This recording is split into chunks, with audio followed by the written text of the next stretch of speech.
Ladies and gentlemen, good afternoon. My name is Yoosuk Kim, President of Chey Institute for Advanced Studies. It is truly a pleasure to welcome such an esteemed group of participants to this year's Trans-Pacific Dialogue. Just by looking at the remarkable credentials and leadership roles represented in this room, one can immediately grasp the profound importance of trilateral cooperation among the United States, Japan, and Republic of Korea. The expertise and influence gathered here underscore why strengthening our ties is not just beneficial, but essential in navigating today's global challenges. Over the next 2 days, we have a series of insightful sessions, speeches, and discussions ahead of us. As for myself, I will reserve my remarks for the closing comments at the end of the conference. Instead today, I would like to dedicate more time to listening and learning from the wisdom and perspectives of our distinguished speakers and all our participants. With that in mind, I have the honor of moderating this opening ceremony. And to officially begin, it is my great privilege to invite to the stage Chairman Tae-won, Chairman of Chey Institute for Advanced Studies, Chairman of Korean Chamber of Commerce and Industry, and Chairman of SKgroup. Please join me in giving him a warm welcome. Yeah, good afternoon. Yeah, Chairman Robert O'Brien, I missed that Secretary Shigeo, so Ambassador Joe Hyun-dong, and Ambassador YAMADA Shigeo.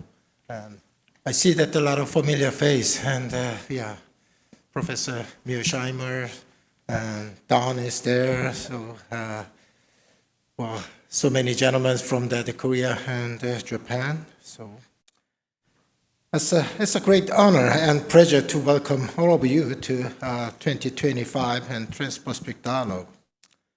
As I look around the room, I'm delighted to see many familiar faces and also alongside the new ones. So this is an encouraging sign for the conference like this, as it reflects on the TPD, the growing ability to bring together the diverse prosperity and the viewpoint and opinions.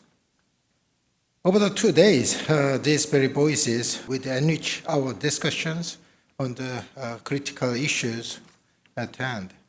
So, on behalf of the Chey Institute for Advanced Studies, I would like to express my heartfelt gratitude for your participation and steadfast support of TPD.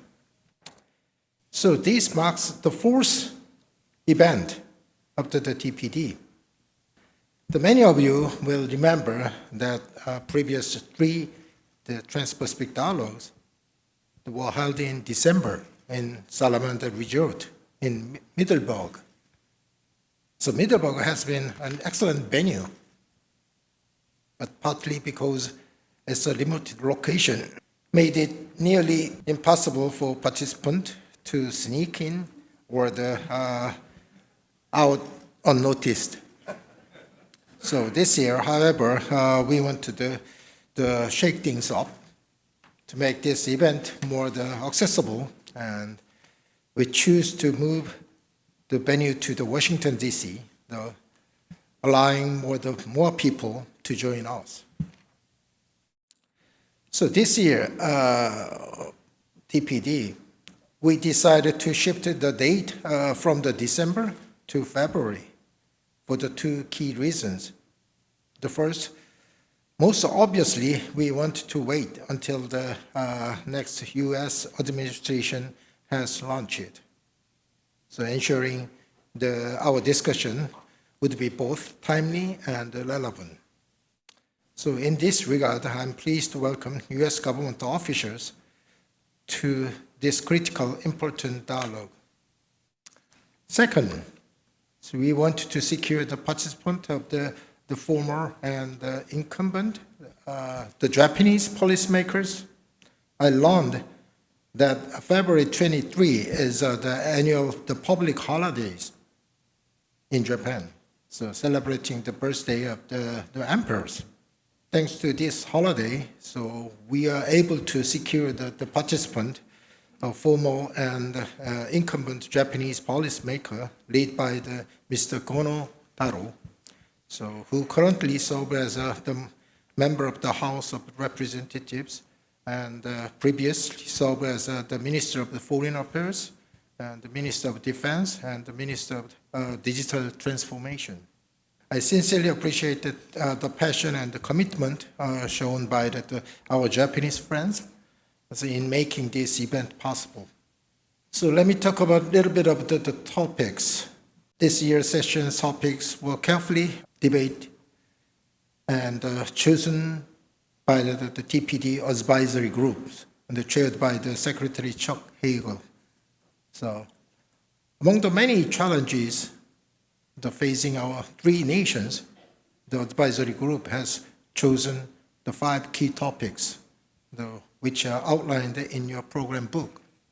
So in addition to the traditional sessions on geopolitics, we felt it was essential to address 2 issues that are significantly shaping our world today. The first is artificial intelligence, a subject that is rapidly transforming the global dynamics. We will have outstanding sessions on these topics. Session 3 will dive into technology itself, and particularly its hardware and software, while Session 4 will focus on the geopolitical and the geoeconomic implication of AI. I'm particularly excited about Session 3 because of the recent development in the AI industry, including the news about the DeepSeek from China. For these sessions, so we have a fantastic group of leading the experts to present their insight on AI infrastructure. This will provide the policymaker who make up the majority of our audience with the opportunity to learn about the AI and the technical level, and in turn, the better understanding of technology to make more informed and policy decisions. So let me add up one of my thought. And recently, the U.S. really emphasizing the manufacturing industry back into U.S. soil. Also, the Japan and Korea, as known as the 2 countries, is well ahead of the manufacturing side. But we had really big competitors, China. So China is a size as big, and also their technology and also their AI ability is challengeable. So, I wanted to think about that the 3 countries has get together, how we can improve that manufacturing AI. So without this, there is no use, even though we have really great history about the manufacturing industries. But AI is essential things, and we have to actually focus on how we can actually build that the manufacturing AI, especially competing with the China side. So U.S. policy is they focus on the back from that all the manufacturing industry into the U.S. side, but without manufacturing AI, it's no use. I suggest that we have to have some kind of collaboration programs for how we can develop the AI, because that we need a lot of data from that manufacturing industries. Other than that, we will be the way behind to the China competitions wise. One of the things, and I really want to focus, is on the energy side. Well, we prepared really good energy sessions. Yeah, energy is so essential. Also, U.S. is going to add some policy to energy export countries. The Korea, Japan is a demander from the energies. Here we saying that gas and oil, but this is a kind of area we actually, three countries has to get together how we can make the energy solutions to the Indo-Pacific area. So the problem is that energy is here in U.S., but U.S. doesn't have that infrastructures and also the logistics to shipping to the energy product to the in the Pacific. So that's another area where we have to focus on. So this is a kind of relate with the solution for the shipping. U.S. need that the shipping industry is in here, but all the shipping industry in Korea and Japan side. So we have ability and the technology and also the commercialize the whole industries.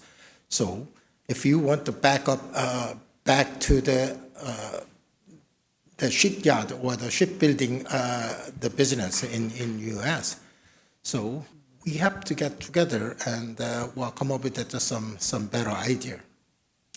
One other thing is nuclear energy is an area to cooperation too.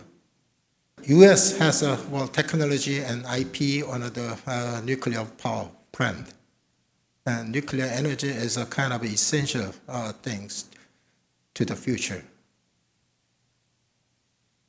But one problem is in U.S. doesn't have the capability on the EPC side, engineering, procurement, and construction. So Japan and Korea also has this ability. So if we get together, we can access with the whole global market.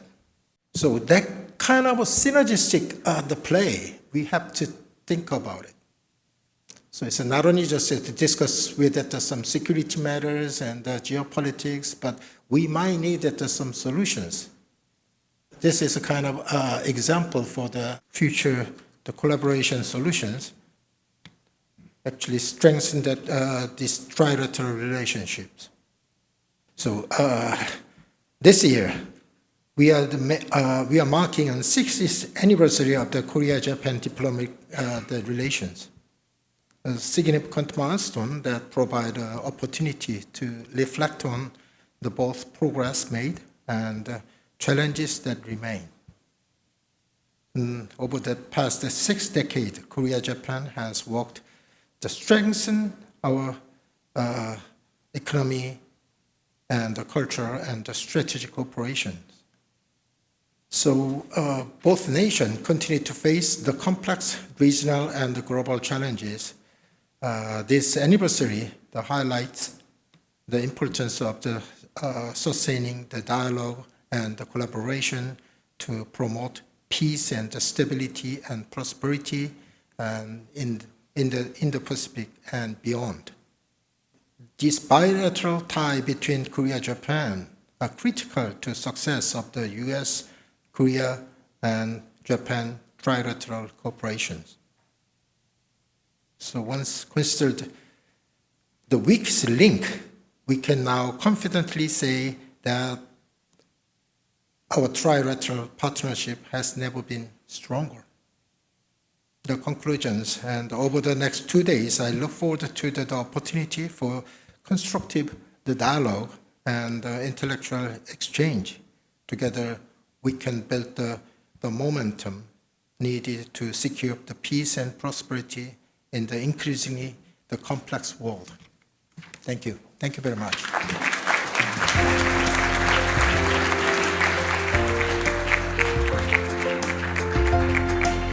Thank you, Chairman Chey, for your welcoming remarks. With that said, now I'm honored to have the two ambassadors to the United States, Ambassador Hyun-dong and Ambassador YAMADA Shigeo, Given the trilateral nature of TPD, their participation is essential to the success of TPD. I'm deeply grateful that they have taken the time from their busy schedules to deliver congratulatory remarks. Without further ado, I'd like to invite Ambassador Cho to the stage first for his remarks.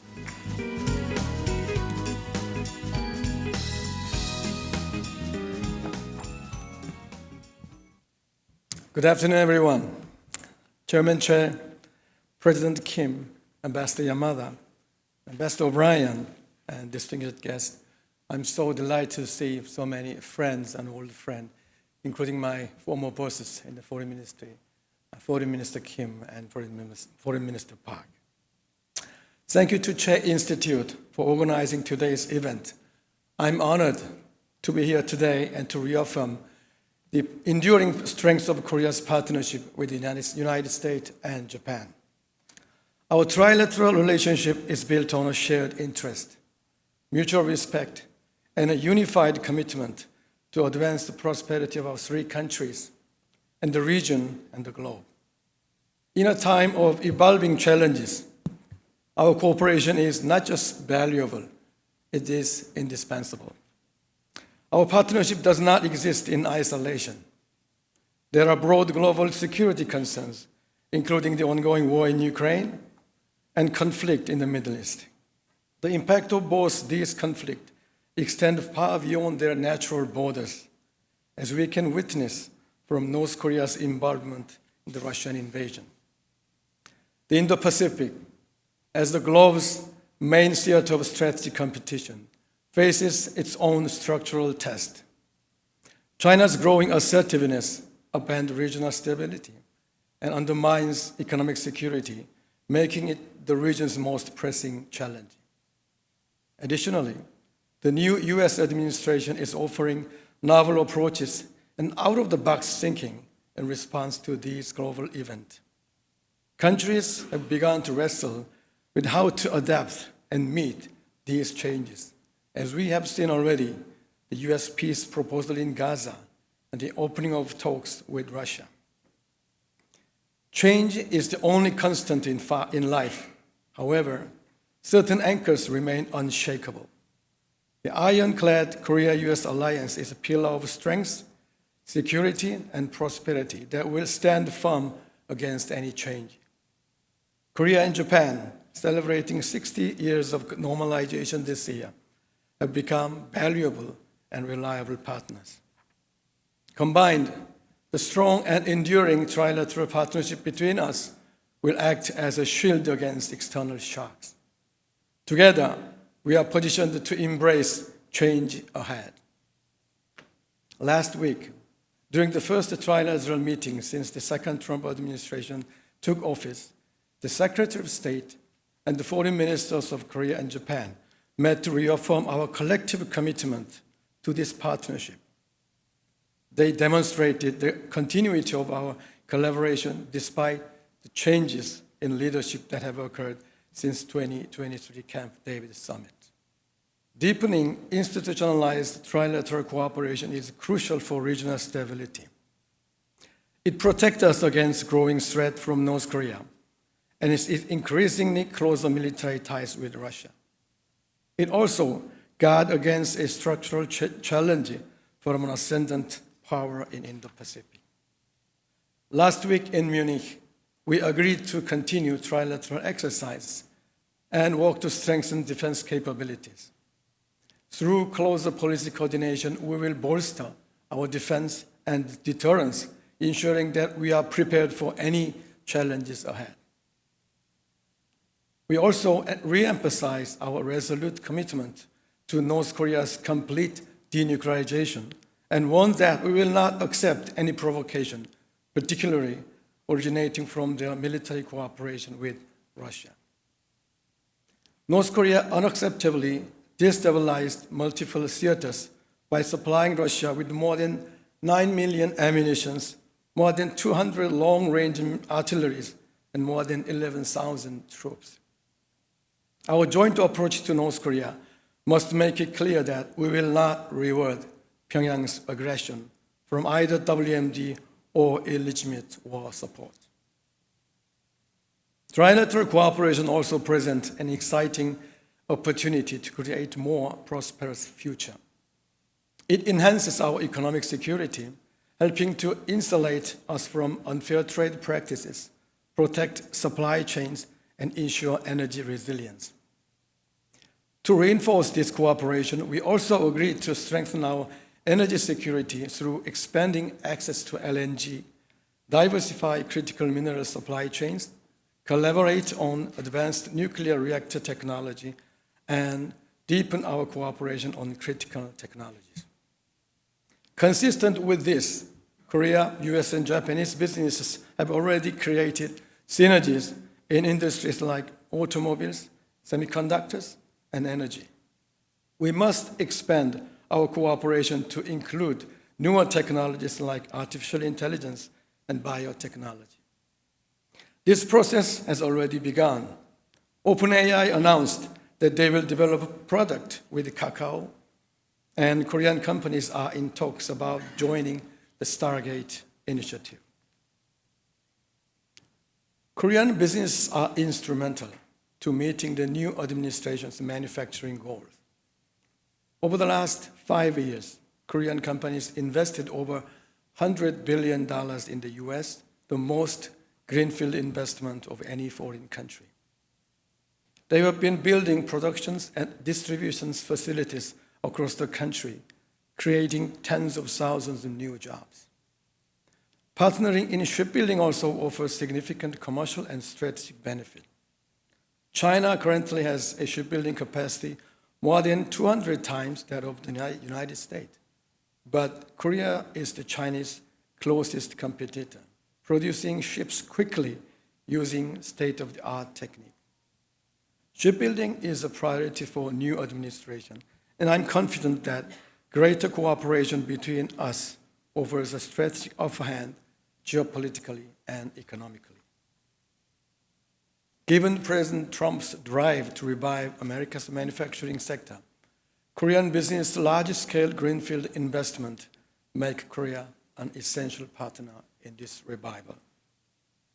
At a time of geopolitical uncertainty, trilateral cooperation is key to our security and prosperity. There is an old saying, a cord of three strands is not quickly broken. By staying together, united and entwined, just like a three-stranded cord, Korea, the United States, and Japan will stay strong and resilient. We will strive in our pursuit of shared prosperity. Thank you. Thank you, Ambassador Cho, for sharing your insightful thoughts. Now I'd like to invite Ambassador Yamada to the stage. Ambassador, podium이시죠.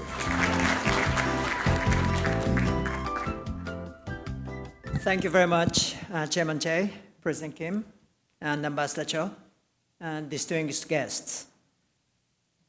I'd like to congratulate the Chey Institute for Advanced Studies for organizing this annual Trans-Pacific Dialogue, which has already become an important opportunity for key players from the Republic of Korea, Japan, and the United States to exchange perspectives and formulate new ideas on our trilateral cooperation. And this year's dialogue is very timely. I feel the participants' eagerness to understand the policy direction of the Trump administration on regional issues as well as on trilateral cooperation. It has been exactly 1 month since the inauguration, and many things have happened, as Ambassador Cho said. During this period, the most important event for me as Japan's ambassador to the United States was the visit of Prime Minister Ishiba. And in his meeting with President Trump, the two leaders reaffirmed their commitment to a free and open Indo-Pacific and emphasized the importance of a multi-layered network of like-minded countries, including trilateral cooperation among Japan, the United States, and the Republic of Korea. The Prime Minister and the President also reaffirmed their resolute commitment to the complete denuclearization of North Korea and the importance of the trilateral partnership in responding to North Korea. And last week, our foreign ministers met in Munich for the first trilateral foreign ministerial meeting under the Trump administration. And they issued a very strong joint statement declaring that the trilateral partnership is unshakable. So I think we can say that our trilateral cooperation is off to a very good start. In addition, as Chairman Chey said, this year is the 68th anniversary of the normalization of the bilateral relationship. And that Japan-ROK bilateral relationship also got off to a very good start with Foreign Minister Iwaya's visit to Seoul in early January. The foreign minister's visit is a clear testament to the Ishiba administration's commitment to further strengthening our bilateral relationship in this special year. So with our trilateral cooperation, as well as Japan-ROK bilateral relationship off to a flying start, it is now important to maintain the momentum and create a new driving force for our partnership. So in this regard, it is very fitting that this year's dialogue will take up new areas of cooperation such as energy and AI. In the final session, I expect that North Korea will be an important topic. We see continued activities in its nuclear and missile programs, and North Korea's direct involvement in Russia's aggression against Ukraine is a major matter of concern for the international community. Of course, the abduction issue remains to be a top priority of the Ishiba administration. So there are a lot to discuss to address these challenges from North Korea together. I hope that the participants will have a lively discussion over the next 2 days and come up with suggestions on how we can further strengthen our trilateral cooperation in the coming months and years. So thank you very much. Thank you very much, Ambassador Yamada. Again, I'd like to extend my sincerest appreciation to our two ambassadors for taking part in this year's TPD. Before we move on to our keynote speaker, we have a special pre-recorded message from Japan's Chief Cabinet Secretary, Hayashi Yoshimasa. While he had hoped to attend this year's TPD in person, prior commitments made it impossible. However, he has graciously sent us a short video message, which we will play now. Good afternoon. I am Hayashi Yoshimasa, Chief Cabinet Secretary of the Government of Japan. This is my great honor to deliver this video message on the occasion of 2025 Trans-Pacific Dialogue. First of all, I would like to congratulate the Chey Institute for Advanced Studies on successfully organizing this dialogue. I extend my deepest respect to all those who made this event possible. Strategic collaboration among Japan, the ROK, and the US is more significant than ever at a time when the security environment surrounding us is becoming increasingly severe. Prime Minister Ishiba and President Trump, during their recent summit meeting, affirmed the importance of the Japan-US ROK trilateral partnership in responding to North Korea and in upholding regional peace and prosperity. I'm so glad to see today's dialogue as yet another testament to the fact that such an understanding is shared not only at the highest levels of the governments, but also among the diverse communities represented by today's participants. Over recent years, the three countries have expanded strategic collaboration across a wide range of fields such as economic security, not to mention our policies toward North Korea, including on its nuclear and missile issues, as well as the abduction issue. I found, therefore, the topics of this year's dialogue quite relevant and look forward to your insightful policy recommendations to the challenges we face. Before concluding my remarks, let me take this opportunity to thank Mr. Park Jin, former Foreign Minister of ROK, and my close friend. I feel very honored to have worked with you together as counterparts to lay the foundation of today's robust Japan-ROK-US partnership. I would like to conclude my message by wishing great success of this dialogue. Thank you. Thank you, Secretary Hayashi. Maybe Minister Park Jin need to place a call right after this session. Now we will proceed to the keynote speech. Today we have the distinct privilege of hearing from Ambassador Robert O'Brien, who couldn't join TPD in person because of the unpredictable weather, but will be delivering his keynote speech virtually. Before he begins his remarks, let me briefly introduce him, although he really needs no introduction. However, for the sake of formality, allow me to briefly highlight his distinguished career. Ambassador O'Brien is an esteemed American diplomat, lawyer, and a national security expert who served as the 27th National Security Advisor to President Donald Trump from 2019 to 2021. Over the course of his career, he has played a pivotal role in shaping U.S. national security strategy, strengthening alliances, and advancing diplomatic initiatives worldwide. Prior to his tenure in the White House, he served as a special presidential envoy for hostage affairs, where he was instrumental in securing the release of American hostages abroad. His extensive experience in defense, international negotiations, and strategic policymaking has made him a respected voice on global security and geopolitical affairs. Now he currently serves as a chairman of American Global Strategies. It is my great honor to welcome Ambassador O'Brien for his keynote speech. Thank you for that warm introduction, President Kim. Only my mom would agree with you on everything, but it's always nice to be honored that way.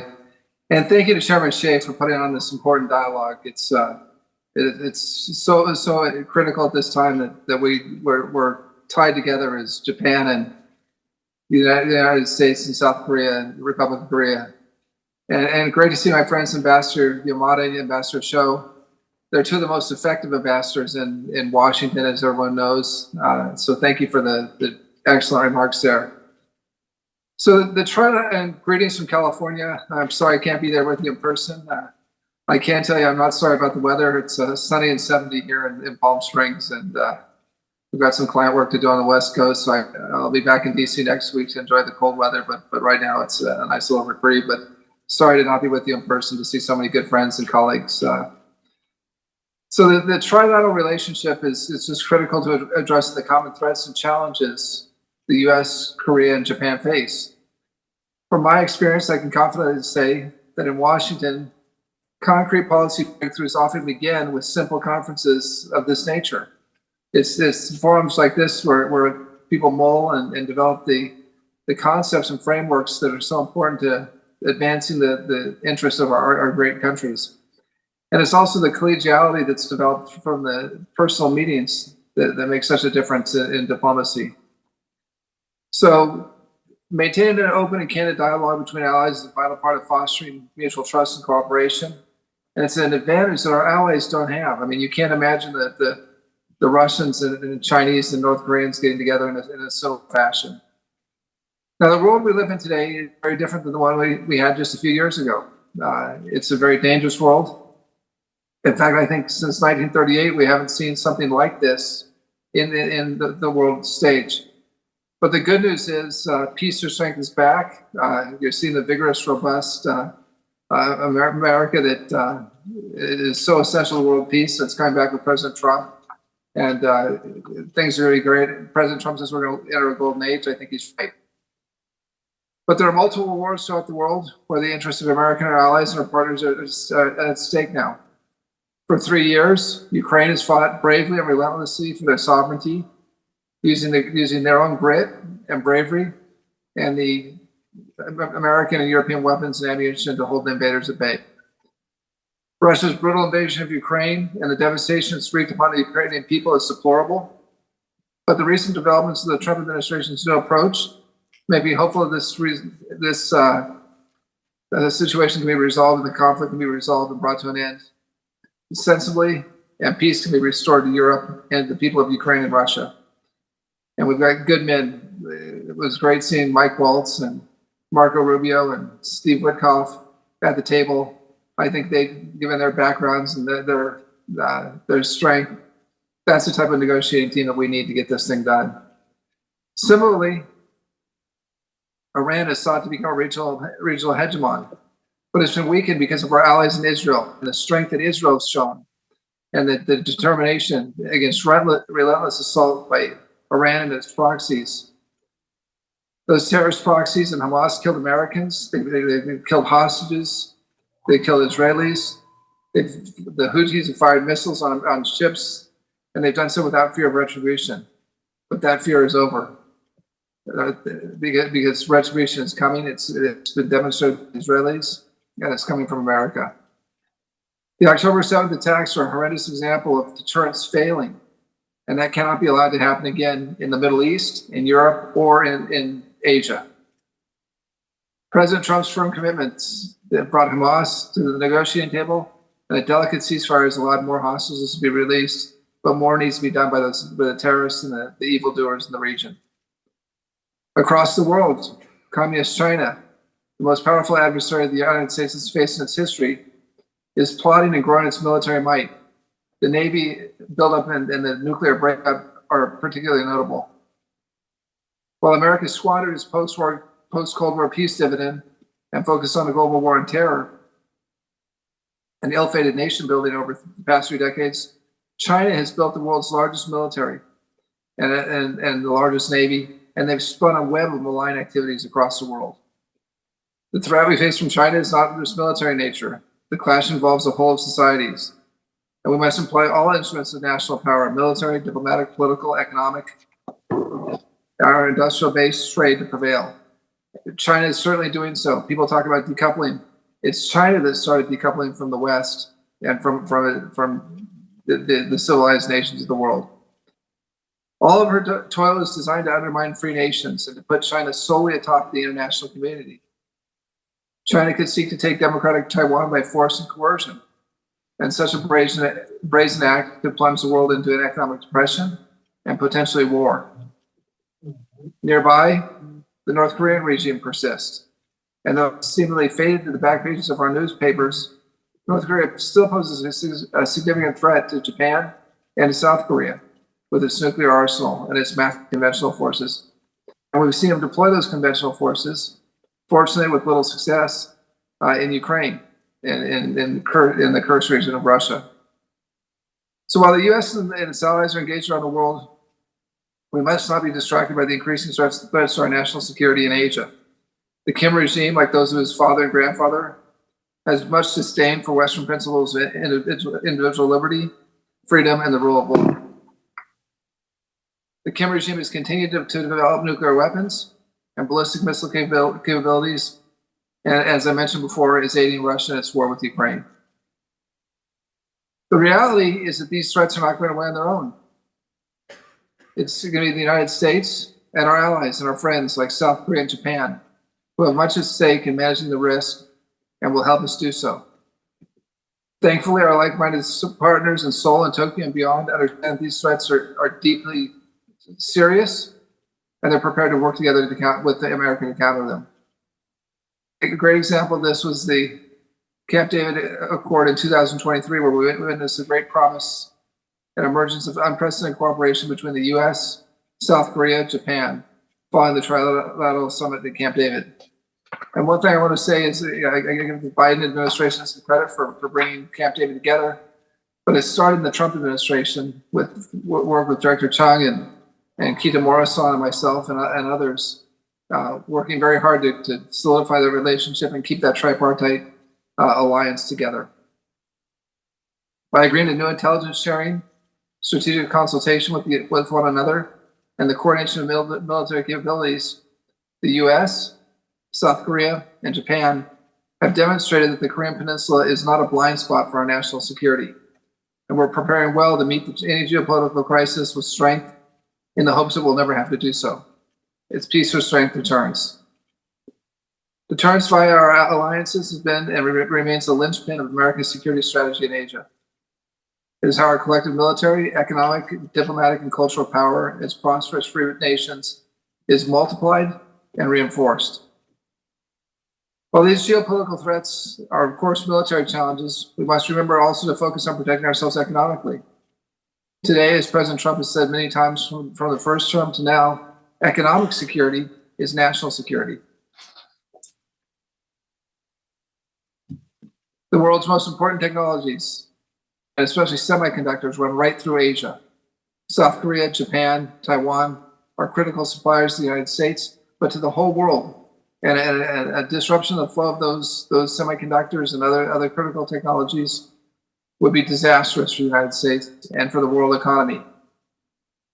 Adversaries like China are trying to use this vulnerability and use the long supply chains against us. They want to exert pressure on the U.S. and its allies to achieve their geopolitical aims, whether that's using rare earths or threats to Taiwan. Coercion is a primary method by which the CCP seeks to promote its own interests. The CCP sees economic independence as folly, and its national interest is a zero-sum game. Military exercises, which we're seeing around Taiwan now, and especially as Admiral Papero said recently, these have gone from exercises to being a full dress rehearsal for an invasion of Taiwan. Communist propaganda, coercive export controls, all seek to undermine the stability of our partners in Taiwan, Japan, and South Korea. Businesses have begun to wake up to the reality that China poses a tangible risk to their economic well-being. The U.S. and its allies should find areas to cooperate where our supply chains can be reshored, nearshored, and friendshored to ensure the uninterrupted flow of commerce throughout any geopolitical crisis brought on by Beijing. COVID, my friends, was just a dress rehearsal, and we saw what Beijing did when they released the COVID virus on the world. Perhaps accidentally, but they took advantage of it. And we need to make sure that we never are held hostage to a supply chain situation like we saw in those years again. Doing so will come with added costs. However, inaction in face of this risk would be reckless. Similarly, we need to find ways to strengthen our economic and trade relationships and make them fairer to our businesses by reducing burdensome regulations, undue trade regulations, including those for digital trade. Unfortunately, regulations and penalties that target American companies come with the unintended consequences of bolstering CCP-owned firms, their primary competitors, but also the very basic research is so critical to maintaining the free world's lead.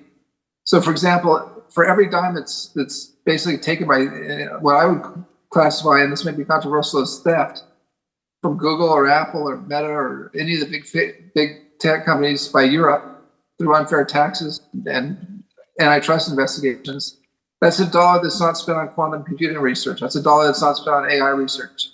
And that's one more dollar that China is ahead.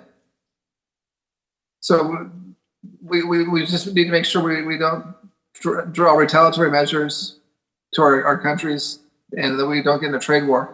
And one thing I want to say, I'm going to depart from my prepared script for just a moment here. To some extent, and this is an area where it's true, Europe is just not serious. They're not up to the challenge that we're facing. Korea, Japan, America are. Europe is not being serious. As J.D. Vance, Vice President Vance pointed out, they're not serious about 4 areas. One is defense. They're not spending, even with the Ukraine war wake-up call and Russia at their doorstep, other than a few countries like Poland, there's no serious attempt to maintain a truly robust defense stature in Europe.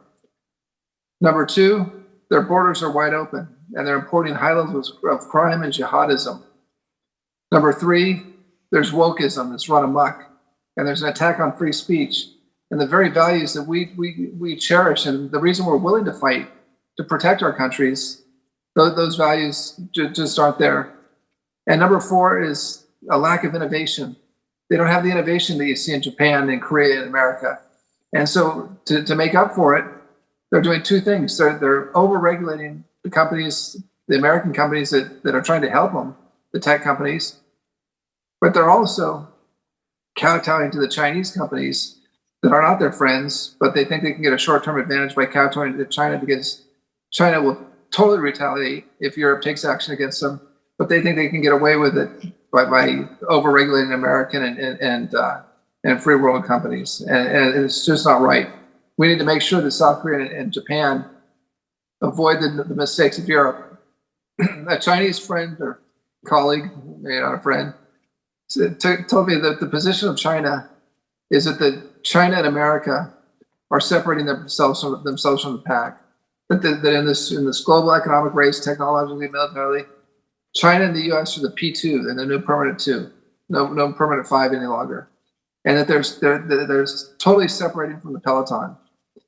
That may be true, but I'll tell you, there are two countries, Japan and Korea, that they can break out and join us in the lead pack with America.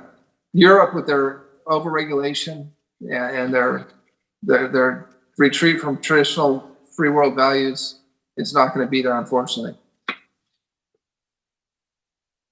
Through important engagements like this dialogue, we can call renewed attention to the proposition that the trilateral U.S., Japan, Korea alliance is critical, addressing the threats of the Korean Peninsula and throughout Asia, in the Taiwan Straits, in the South China Sea, in the Philippines, where the poor Filipinos are getting their Coast Guard boats are being attacked with axes and fire hoses, just one little step short of serious kinetic action.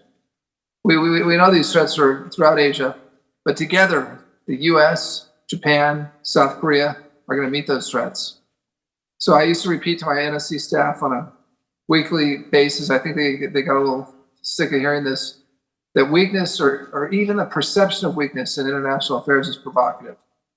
And alternatively, peace through strength works. It always has. The threats percolating to America and our allies and partners must be addressed with strong leadership and with political will and strong unified resolve among our allies and like-minded partners. The international order has prevailed in the past and will again because of alliances of sovereign great nations like the Republic of Korea, Japan, and the United States. God bless you. God bless the United States. God bless Japan. And God bless the Republic of Korea. Thank you very much for allowing me to participate in this very important forum. It's my honor to be here with you. And take care.